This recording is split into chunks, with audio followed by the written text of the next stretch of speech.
Mientras se van conectando, vamos a seguir. Ahora, yo sé que todas estas estructuras le ven un poco confusas y es a veces bien difícil de entender porque nos hablan de estructuras que no visualizamos porque las recubre una mucosa que cambia totalmente la idea de la anatomía que tenemos. Entonces, ¿qué pasa? Como es parte de la vía respiratoria, tiene un epitelio que hemos visto en toda la vía respiratoria, que es un epitelio cilíndrico ciliado, que obviamente produce moco y arrastra ese moco por toda la vía respiratoria. Entonces, en esta imagen, si ven lo diferente que se ve con el recubrimiento, ¿por qué? Porque esta es la imagen que nosotros vamos a ver cuando hagamos una laringoscopía. Este borde que se marca que es por el cartílago cricoides y vamos a ver estas dos partes, estos cúmulos aquí, que son las cuerdas falsas, que es un espacio que queda ahí por el ligamento vocal y esta parte blanquecina que es donde está justo el ligamento vocal y el músculo, y es la famosa cuerda vocal verdadera o cuerdas vocales. ¿Por qué se ve blanquecina? Porque las cuerdas vocales no tienen epitelio cilíndrico, sino tienen epitelio pseudoestratificado sin queratina, como el de nuestras mucosas de otras partes del cuerpo, no ciliado. Y en este espacio casi no hay tiene una zonita de transición que se llama zona de Reinke o espacio de Reinke, y no tienen linfáticos, no tienen ganglios linfáticos ni vasos linfáticos. Y esto es importante porque al no tener estos ganglios que son protectores, cuando hay un tumor, cuando hay agresión y hay cáncer especialmente, es fácilmente diseminable porque no tiene una protección esa zona. Entonces, cuando nosotros vemos ya la laringe recubierta, lo que vamos a ver es un borde anterior. Generalmente en la parte anterior que se ve, la parte de abajo, vamos a ver el borde del epiglotis, que aquí no le está viendo porque le estamos quitando la epiglotis. Tenemos el borde del cartílago laringio anterior, tenemos la cuerda vocal, perdón, verdadera, la cuerda falsa. Debajo de la cuerda verdadera, lo estoy admitiendo, vamos a ver un espacio y en la parte posterior vamos a ver unos pequeños cúmulos que ya les voy a mostrar como brotes, que son los aritenoides, que representan los aritenoides, donde nacen las cuerdas vocales. Y en esta parte donde se unen lo del un lado y el otro lado, ese espacio es la comisura posterior, donde está un músculo que se llama el aritenoide transverso.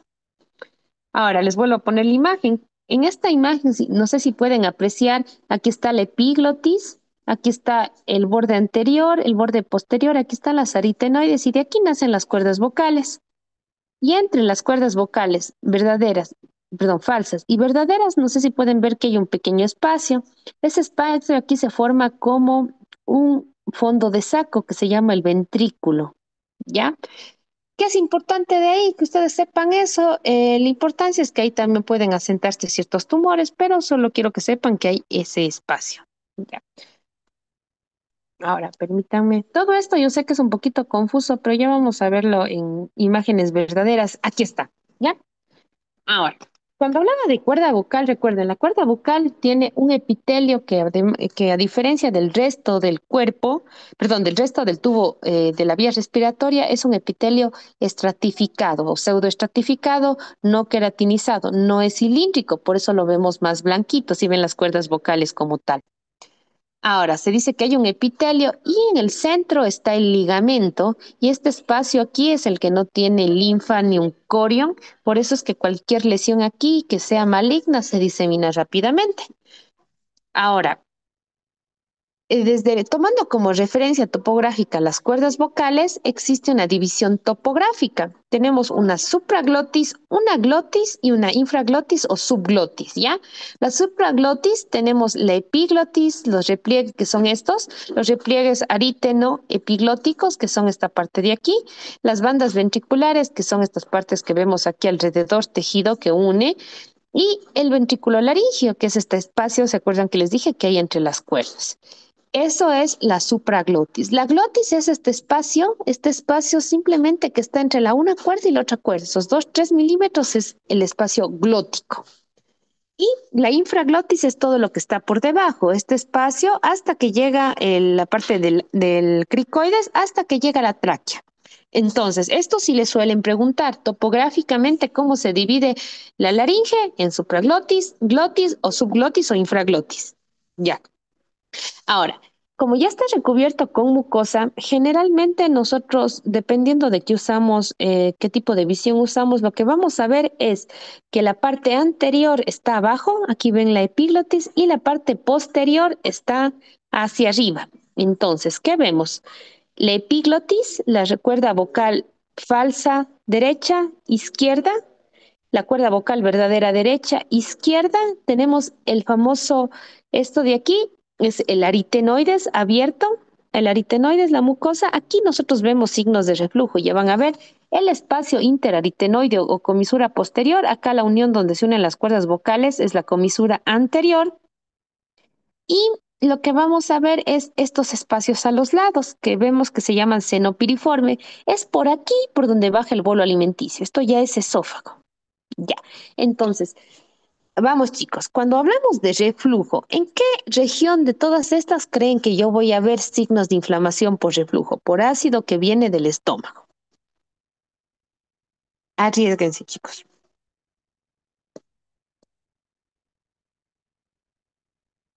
Vamos chicos, les escuchan. ¿Cuáles de todas estas regiones que estamos viendo en esta imagen ustedes creen que vamos a ver inflamación, edema, eritema del reflujo?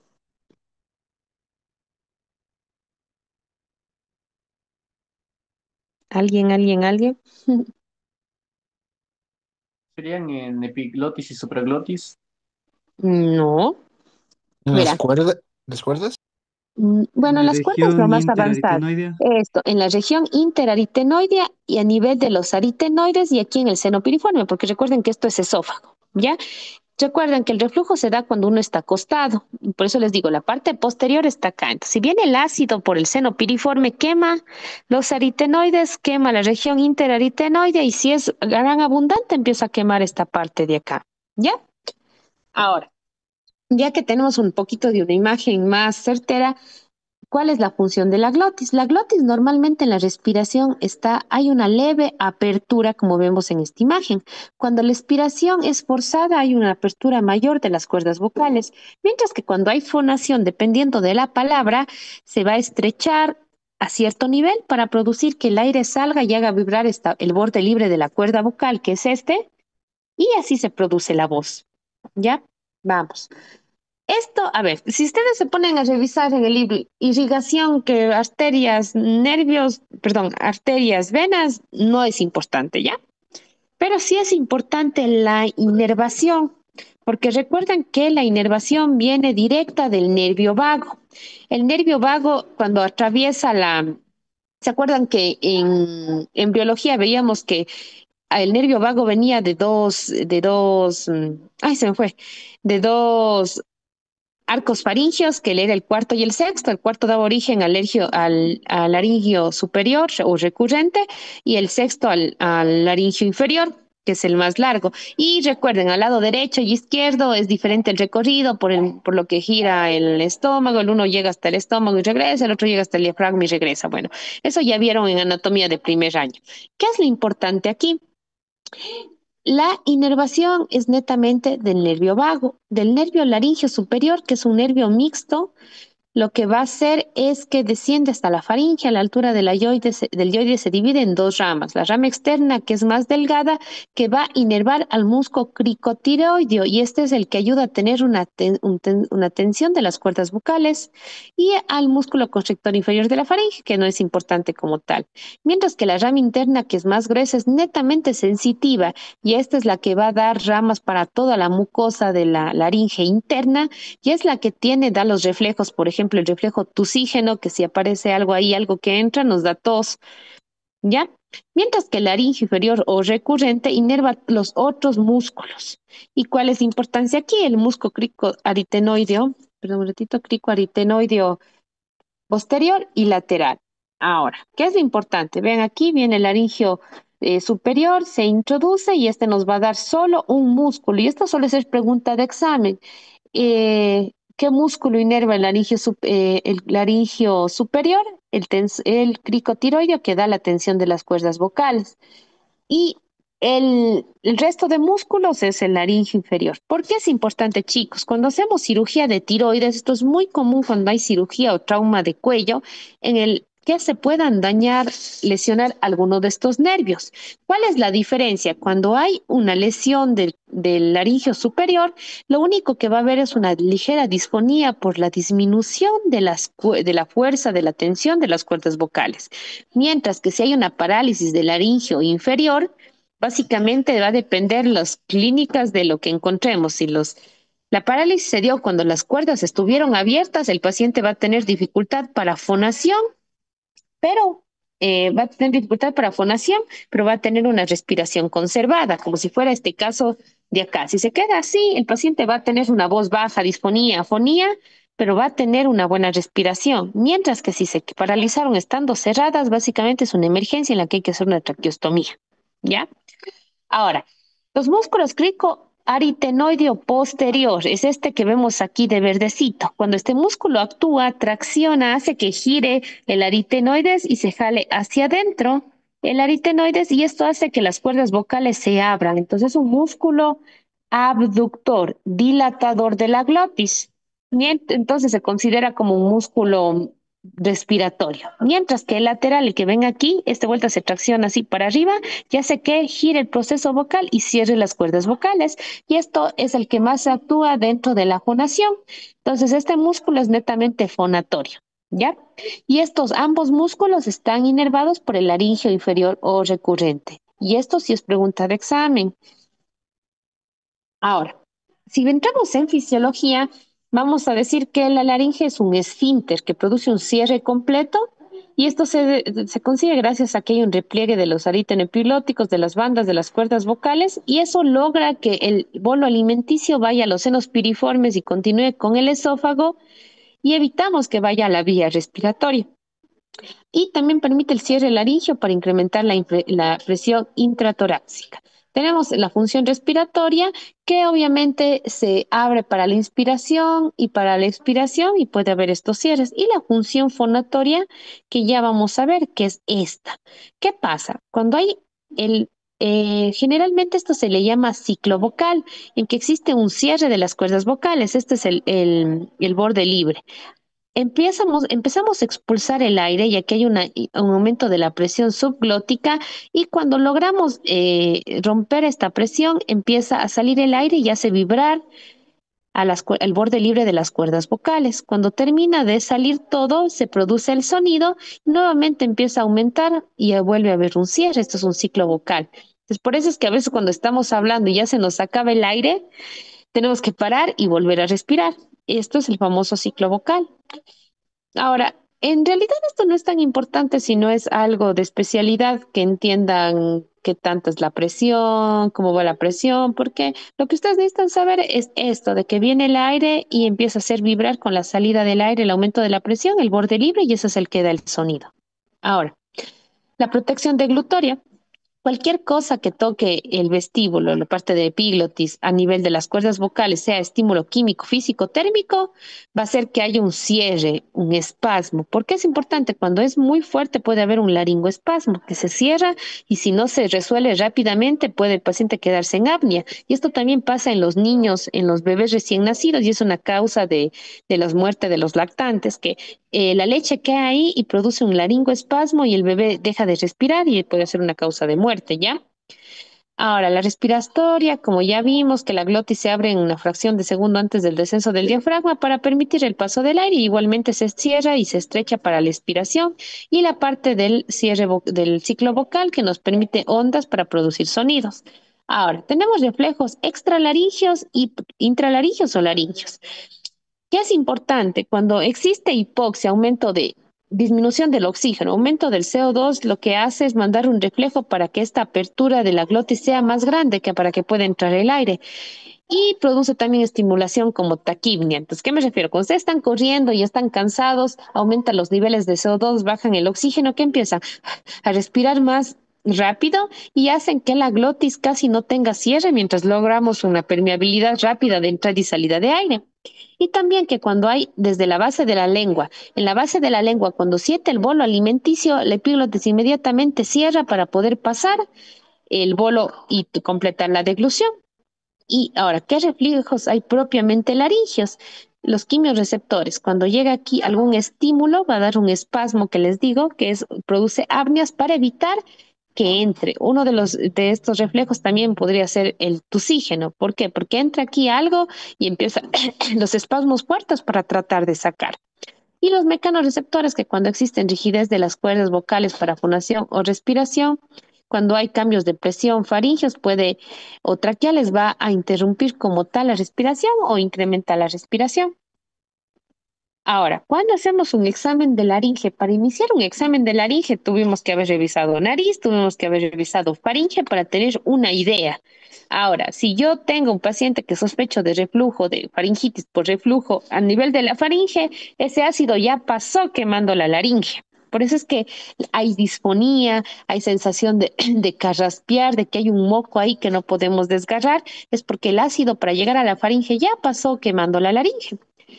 Cuando hablamos de semiología laringe, tenemos que darnos cuenta durante el interrogatorio qué tipo de respiración hay, qué coordinación, el uso de músculos del cuello, si hay tiraje, si hay aleteo nasal, si hay respiración forzosa, el timbre, la intensidad. Yo les puse un caso clínico que decía, escuché a un paciente que digamos, el relato pasaba. Entonces, y es una señal que hay una inflamación laringea. Indagar sobre hábitos, el tabaquismo, el alcoholismo, características ambientales, si hay exposición a polvo, a vapores, a los mismos ruidos, si hay exposición a químicos, enfermedades hereditarias o propias del paciente, como el reflujo gastroesofágico. Todo eso tenemos que ir investigando. El examen del cuello se realiza de dos formas. Frente al enfermo, en el que tocamos obviamente todas las zonas del cuello buscando ganglios, palpamos la laringe de una forma bimanual o sea, solo con una mano o bimanual, tocamos, le movemos, hacemos pasar saliva, sentimos si sube, si baja, podemos movilizarla hacia los lados, sentimos si hay craqueo, si hay como crack. Todo esto podemos hacer. Y la palpación posterior desde atrás, que también nos permite una técnica bimanual para buscar cadenas ganglionares y también presentar diferentes tipos de si hay dolor o masas. Esto generalmente asociado a tumores propios de la glándula tiroides, que está obviamente ahí pegada al cartílago tiroides. ¿Ya? Esto desde la parte externa. Ahora, desde la parte interna tenemos el famoso laringoscopía. Laringoscopía indirecta se llama cuando usamos un espejo, que es este de aquí, que Manuel García descubrió el espejo laringio en 1854, y esta le llama laringoscopía indirecta. ¿Por qué? Porque yo pongo un espejo y estoy viendo el reflejo.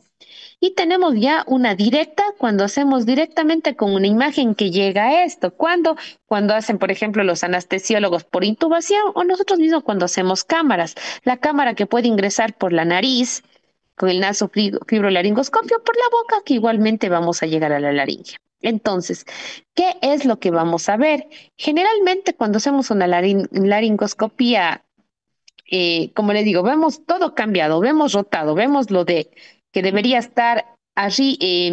Anteriormente vemos a la parte de abajo, en este caso está al revés, como pueden ver. Esta es la parte anterior y lo que está a la derecha a la izquierda y la izquierda a la derecha. Entonces, ¿cómo nos ubicamos nosotros? Tenemos que acordarnos que los corniculados, los aritenoides, siempre están en la parte posterior y la comisura donde se unen las cuerdas vocales está en la parte anterior. Y si nosotros logramos ver la epiglotis, que es esta de aquí, esa es la parte anterior. Esa es la forma que nos ubicamos. ¿Por qué pasa? Y los que estuvieron conmigo en prácticas y vieron esto, yo, por ejemplo, uso un laringoscopio. El laringoscopio me va a dar esta imagen que vemos acá abajo. Va a darle la vuelta. Voy a ver la parte anterior arriba y la parte de los aritenoides y posterior hacia abajo. Mientras que si yo uso una laringoscopía indirecta o un broncoscopio, como es lo que estoy usando actualmente, voy a ver girada. Voy a ver, miren, como en este caso, la epiglotis hacia abajo y la comisura posterior y los aritenoides hacia arriba. Ya, la cosa es que tenemos que ubicarnos eh, anatómicamente. Vuelvo y repito, ¿qué vamos a ver aquí? Vemos el cartílago, vamos imagen por imagen. Epiglotis, cuerdas verdaderas, cuerdas falsas, esta es la glotis, debajo vemos aquí el cricoides y vemos los primeros anillos traqueales. Ahora, a ver aquí, les iba a decir, generalmente tenemos que ver la base de la lengua cuando estamos entrando y el espacio entre el epíglotis y la lengua donde se quedan generalmente los cuerpos extraños, que estaría por aquí, no se ve muy bien, chicos, en esta parte, en este espacito que está por delante de aquí, se llaman valéculas, que es formado por el pliegue glosoepiglótico. Vemos la epiglotis, que es como la hojita que estamos viendo aquí. Vemos los senos piriformes, que son estos espacios de aquí que dan continuación al esófago. Y podemos hacer que el paciente, decimos que respire para ver la movilidad de las cuerdas y podemos hacer que digan, generalmente se dicen dos letras, la E, que nos permite ver, cuando dicen E, nos permite ver toda la extensión de las cuerdas y la I nos permite ver mejor el tercio anterior por el descenso de la epiglotis. Entonces, al paciente decimos respire, rápido, rápido, o decimos diga o diga I, para poder evaluar, uno, la movilidad de las cuerdas y para poder valorar también la función respiratoria, ¿sí? Vemos la comisura anterior, que es donde se unen las cuerdas vocales, y la comisura posterior, que está representada por el segmento interaritenoideo, ¿ya? Estos son los aritenoides, estos son los corniculados. Vamos acá. Vuelvo y repito, tenemos aquí la comisura anterior, la comisura posterior está cerrada. ¿Cómo sé? Porque aquí estoy viendo los aritenoides y los corniculados. Estos son los senos piriformes. Cuando hay reflujo, como el ácido viene por aquí, voy a haber quemado toda esta zona. ¿Ya? Espero que me estén entendiendo, chicos. Ahora, los diagnósticos por imagen. La laringe generalmente no necesita exámenes de imagen a menos que yo sospeche otra cosa. Lo más común que se usa es la radiografía lateral de cuello para cuerpos extraños, cuando sobre todo pensamos que es óseos. Entonces, ¿qué tratamos de localizar? Generalmente vamos a ver si ven aquí esta pequeña protuberancia de aquí, vemos al hueso yoides y vemos detrás de él una pequeña protuberancia como una hojita, no sé si avanzan, esta es la epiglotis. Y aquí vemos el segmento que es el cartílago laringio. Generalmente esta no nos da muchas imágenes, a menos que algo sea algo de metal, tejido óseo, vamos a poder encontrar aquí, pero se indica en pacientes con cuerpo extraño, ¿sí? Que estuvieron comiendo algo y se quedó ahí. Podemos ayudarnos de contrastar, hacemos que pasen vario para poder ir viendo cómo está la formación y si hay una obstrucción a nivel de la luz. ¿Se utiliza tomografía? Sí, la tomografía y resonancias está restringida para procesos infecciosos o sospecha de procesos tumorales. Miren aquí cómo se ve tan bonita la epiglotis, que si se dan cuenta esta cae para atrás y el bolo alimenticio que viene por acá pasa para el esófago. Y cuando está abierta, como pueden ver, viene de la nasofaringe e ingresa el flujo respiratorio. Pero lo que sí nos basamos es en lo que es las endoscopías. Entonces, vuelvo para que se grabe esta imagen. Miren el cartílago epiglótico.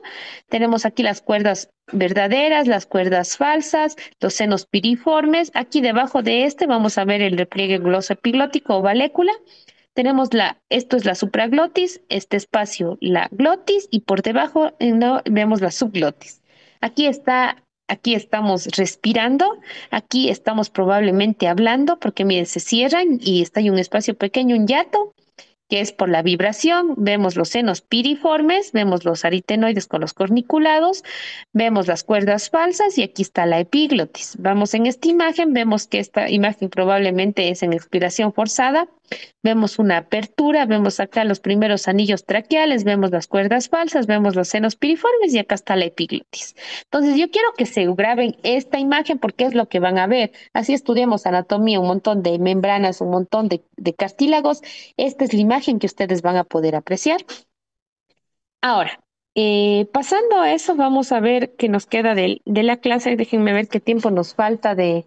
Bueno, me avisan si de repente se corta porque no logro ver qué tanto falta para que se acabe la sesión. Lo que vamos a ver es eh, malformaciones congénitas. ¿Por qué? Porque hay algunas, sobre todo la laringomalacia, que es muy común y estas hay que también saber actuar, como la atresia de Coanos que vimos que si es bilateral, ese rato al guagua hay que intubarle o se muere. Entonces es importante también las malformaciones congénitas a nivel laringio pueden dar la misma sintomatología. Entonces, ¿Qué son? La mayoría son malformaciones congénitas, se las clasifica como estructurales cuando es la laringomalacia, la traqueomalacia, aplasia de epíglotes, la duplicación de cuerdas vocales y otras malformaciones que describen en los libros, pero la verdad son tan pocos común que rara vez van a ver unas alteraciones de la luz laríngea o traqueal, como las atresias laríngeas, como diafragmas, membranas o estenosis. Cuando ustedes vieron en primer año, me acuerdo que sabían enseñarnos esto de las fístulas traqueoesofágicas o laringoesofágicas, defectos de la línea media, defectos de la aerodigestivas, que les decía, las fístulas que comunican la tráquea y el esófago, patologías neurológicas congénitas. Hay niños que ya nacen con parálisis, tanto faringias como laringias, quistes o laringoceles, que son espacios, tumores congénitos que pueden ser hemangiomas, linfangiomas y otro tipo de patologías neurológicas. Ahora, ¿qué es lo importante de aquí? Generalmente estos tipos de malformaciones nos va a dar el famoso estridor y suele ser inspiratorio o expiratorio o en ambas fases de la respiración. ¿Cómo lo clasificamos? Si lo clasificamos un estridor por la edad en un recién nacido, o sea, apenas nace y ya está con insuficiencia respiratoria, pensamos en una atresia coanal. En el neonato, es decir, hasta los 30 días recién nacidos, podemos pensar en una parálisis. Algo que recién lo notamos en la semana, la laringomalacia, y cuando notamos en el mes una estenosis subglótica. ¿Por qué va aumentando esto? ¿Por qué no se nota? Porque el niño nace muy hipotónico y según va pasando el tiempo, como necesita, hay más movimiento que se mueve que el acta, necesita más necesidad de oxígeno y es cuando va apareciendo la sintomatología. Ahora, el estridor, cuando es inspiratorio, sospechamos en laringomalacia. Inspiratorio pensamos que es un daño a nivel supraglótico. Bifásico, que puede ser glótico o subglótico, pensamos en parálisis, en estenosis subglótica o sinequias. Y expiratorio, cuando hay estridor, cuando expiramos, pensamos de un origen traqueal, puede ser tumores o el propio asma, un niño que ya nació asmático. La voz. Cuando hablamos de niños no podemos evaluar voz, pero sospechamos que cuando hay un llanto débil o que casi no emite sonido en problemas glóticos, sobre todo membranas o hendiduras laringeas. Ya vamos a ver qué es. Cuando hay tos, pensamos en que es un estímulo subglótico traqueal, puede estar relacionado o empeora con la alimentación y son los típicos de hendiduras o fístulas traqueosofágicas. Y la alimentación. Si empeora con la alimentación, sospechamos, como vimos, en fístulas traqueoesofágicas o parálisis. Si empeora con el reflujo, pienso en laringomalacia. Y si evita la ganancia de peso, una misma laringomalacia, pero más grave. Ahora, esto que ven aquí, ustedes ya vieron, perdón, voy a retroceder. Vimos esta imagen de aquí. Si ven aquí como la epiglotis está colapsada, todo está colapsado, como que en la respiración colapsara la laringe, esto es la laringomalacia, es una debilidad de los cartílagos laringeos. Este de aquí es una hendidura, si ven aquí están los anillos traqueales, de aquí debería estar esófago y ven que hay un hueco, entonces es una hendidura. Esto de aquí, si ven, aquí están las cuerdas vocales y debajo de las cuerdas vocales, si ven cómo se estrecha la luz, esto de aquí es una estenosis subglótica. Ahora, obviamente todo esto de aquí, el diagnóstico es por imagen. Podemos sospechar, pero el diagnóstico es netamente viendo cuál es la lesión.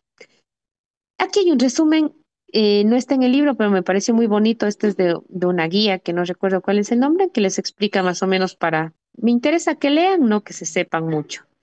Esto sí necesito que aprendan porque también es algo muy habitual. La laringomalacia es una causa frecuente de estridor en lactantes y es la mayor incidencia de patología laringea pediátrica. Es benigna y autolimitada. ¿Qué quiere decir? Como es una debilidad de los cartílagos con el crecimiento, el desarrollo y la alimentación, se suele solucionar sola. ¿Cuál es el signo? Un estridor laringio infantil puede estar asociado a condromalacia u otros problemas sindrómicos y se presenta un estridor al poco tiempo de nacer, generalmente alrededor de la primera semana, empeora con el llanto o cuando la persona se quiere mover y se excita, varía con las posiciones, es inspiratorio. Entonces, estridor inspiratorio, el llanto es normal, es decir, cuando llora no es que se escucha que se ahoga, el llanto es normal y no hay cianosis, pero puede empeorar con cuadros como, por ejemplo, un croup, una rinosinusitis, con cuadros virales superiores y con el reflujo gastroesofágico. Existen hipótesis para la etiopatogenia. Algunos dicen que hay un desorden muscular y otros dicen que anatómicamente existe una alteración de la anatomía de, puede ser de la mucosa de los aritenoides, del epiglotis, que está enrollada porque tiene una forma de omega. No sé si pueden ver la letra omega, y esto es característico de la laringomalacia. Entonces, si les preguntan alguna vez cuál es la característica del epiglotis en la laringomalacia, es una epiglotis enrollada en forma de omega, ¿sí? Colapso de aritenoides, aspiración y desplazamiento posterior del epílote, es decir, el epílote se ve que se va hacia atrás y los ligamentos, las cuerdas vocales son cortos y hacen que colapse la pared posterior, si ven, se va hacia adelante. ¿Ya? Ahora, esto no quiero que se aprendan, pero es importante que nosotros tenemos grados. Esto es normal, grado uno, grado 2, grado 3, según la parte que esté alterada. Por ejemplo, el tipo uno es porque los aritenoides están tan sueltos que caen hacia adelante. Tipo 2 es que la epiglotis está enrollada y puede colapsar. Y un tipo 3 es el que cae en ambos lados. Si ven, básicamente la epiglotis se dobla completamente ante la inspiración y tapa la luz laringea, ¿sí? Los síntomas, de nuevo, estridor inspiratorio intermitente, reflujo gastroesofágico asociado al 80% de estos casos y es lo que empeora los síntomas y también el 20% de los casos está asociado a traqueomalacia. Ahora, les voy a hacer una pregunta porque esto ya vimos. ¿Se acuerdan qué enfermedad mejoraba con el llanto? Que da también un estridor en el recién nacido, pero mejora con el llanto. La ¿Se tragedia acuerdan? ¿Se de acuerdan, cubanos chicos? porque La- respiraban por la boca. Exactamente. Como los niños no saben respirar por la boca, cuando ya llora les obliga a respirar y ellos mejoran con el llanto, mientras que la laringomalacia no hay ningún cambio con el llanto. El diagnóstico, como dije, es clínico y endoscópico. Tenemos que ver en qué forma está y el 95% es una conducta expectante. Es importante controlar el reflujo y los casos, la cirugía se reserva para casos graves. ¿Qué se hace? Si ven que aquí hay mucha mucosa, se trata de debridar la mucosa para abrir más espacios o en este tipo, por ejemplo, de la glotis, se trata de sacar un poco de glotis o de reforzarle, pero teniendo en cuenta que podemos dejar daños estructurales ya para el resto de la vida. Ahora, una atresia laringea congénita es una obstrucción de la vía y generalmente está asociado a este tipo de fístulas. Si ven, aquí está el esófago y no hay una comunicación, pero hay una comunicación desde la tráquea hacia el esófago. Entonces, ¿qué pasa? El paciente empieza a comer y como hay un fondo de saco, no pasa la comida, ¿no? Y empieza a llenarse y luego empieza a ir por la vía bronquial. O si es que hay una comunicación, la comida se coge y se pasa a la vía respiratoria. Entonces suele ser de tres tipos, supra y subglótica, subglótica, glótica. Estos no me interesa que sepan, solo me interesa que sepan que existe. Y el bebé no puede ni llorar ni puede inhalar, dependiendo. Imagínense, hay una atresia a nivel de la tráquea, básicamente el paciente no respira, el huevo se va a morir, se va a poner ese rato y hay que ver cómo diablos permeabilizar. No es compatible con la vida, ¿ya? Por eso ahora en las ecografías que les hacen el segundo trimestre, se fijan bastante en esto, en tratar de ver la tráquea y la continuidad para estar preparados en el momento que nace.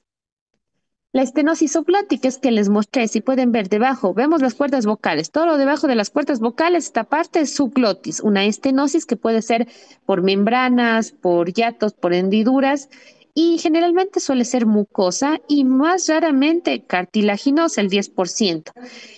Esto también suele ser se clasifica en grados según cuánto se pueda estenosar, mientras no dé mayor molestia, generalmente grado uno y 2 se puede ser expectante y más adelante puede meterse un balón y dilatarse, es que es mucosa. Si es cartilaginosa, se puede entrar desde la vía externa y cortar un pedazo de cartílago para que se abra. Y en estas partes de acá, dependiendo a qué nivel están, netamente necesita una traqueotomía y posterior tratamiento. Ahora, la parálisis bilateral es la tercera causa de estridor congénito. Perdón, me pasé. Con esto ya terminamos, chicos. Ay, no, no. Ya. Es congénita y generalmente no está asociada a otra anomalía, pero se dice que el 40% de los casos es por causas de alteraciones a nivel del sistema nervioso central y se le asocia al mielomeningocele, al síndrome de Chiari o a la hidrocefalia. Entonces existen parálisis bilaterales y unilaterales. ¿Cuál es la diferencia? Las bilaterales da un estridor agudo bifásico y también puede ser una emergencia si la parálisis está con las cuerdas cerradas. Entonces, a veces siempre suelen quedar con las cuerdas abiertas y se hace evidenciable cuando el niño empieza a querer moverse más y necesita más oxígeno y no hay paso. Y unilateral también puede haber episodios de expiración, de tos y llanto débil y soplado. ¿Por qué? Porque no cumple esto de cerrársela y empieza la leche a irse por acá y les da reflejo oxígeno, ¿sí? El tratamiento, primero el diagnóstico, se utiliza una resonancia magnética para tratar de diagnosticar las otras causas, cuál es la causa, y también buscamos por endoscopías alteraciones a nivel de la vía de la laringe, el árbol trancobronquial, a veces hay fístulas o algo de eso. ¿Cuál es el tratamiento? Con cierta frecuencia se suele resolver solo. ¿Por qué? Porque los niños recién nacidos tienen plasticidad neuronal que puede volver a funcionar esa parálisis, así sea unilateral o bilateral. Así que con parecia, pero puede volver a funcionar. En el caso de los bilaterales y la obstrucción, esto está cerrado, tenemos que ese momento hacer una traqueotomía. La unilateral es netamente expectante porque puede volver a funcionar con terapia y básicamente solo por la plasticidad, ¿ya? Ahora, ¿qué son las membranas laríngeas? Si ustedes ven aquí las cuerdas vocales y ven que hay una membrana aquí, es cuando no hay una formación completa, una apertura completa durante la embriología. Perdón, son raras, se clasifica el grado según qué tanto obliteren, si ven que están a nivel de la glotis, básicamente, y se asocian a cierto grado de estenosis, obviamente, también subglótica, es decir, afectan a la glotis, pero también pueden llegar hasta más abajo y afectar la subglotis. La atresia laringia suele cursar con esto, con membranas glóticas, pueden ser completas y también puede haber en casos más graves agenesias del árbol bronquial, de la tráquea. Tienen que imaginarse que eso ya no es compatible con la vida, o sea, el paciente puede nacer porque durante la vida intrauterina no tuvo como tal no necesitaba respirar, pero el momento que no hay tráquea, se va a morir enseguida. Cuando más extiendas a la comitura posterior, mientras más llega a la parte posterior, más es el síndrome obstructivo. Entonces, todo esto hay que sospechar en niños que nazcan y no puedan respirar, tengan síntomas respiratorios. Entonces, para terminar, quiero que vean esta imagen. Esto es lo que vimos. Estamos viendo aquí la comisura anterior, los corniculados, y esto es una parálisis que ya vamos a ver la próxima clase. Si se dan cuenta, miren cómo es una cuerda normal, súper tensa, que llega a la línea media. Mientras que este lado, si se dan cuenta, está levemente lateralizado y no llega a cerrar, deja un hiato, es una cuerda paralizada. Y en este lado, cuando decimos que diga que respire, la paralizada sigue en su sitio sin abrirse totalmente, mientras que la otra se produce una abducción para compensar o para poder respirar. Entonces eso ya vamos a ir viendo, chicos, en la otra clase. Hasta hoy llegamos ahorita porque como estamos por videollamada, como que no hay mucha interacción, pero esto es básicamente teoría y yo entiendo que es aburrido. Entonces, chicos, repasen, por favor, les agradezco mucho su tiempo. La otra semana vamos a tratar de ver inflexiones y terminar este módulo. Que tengan un lindo fin de semana. Nuevamente les agradezco por su tiempo, porque no era su obligación darme este espacio. Y nos vemos la otra semana con lección sobre de esto de anatomía y lo que quedó pendiente, chicos. Cuídense mucho. Gracias, doctora. Que les Gracias, vaya muy doctor. bien. Un lindo fin de Buena tarde. semana. Descansen, chicos. Ya les Gracias. subo las diapositivas.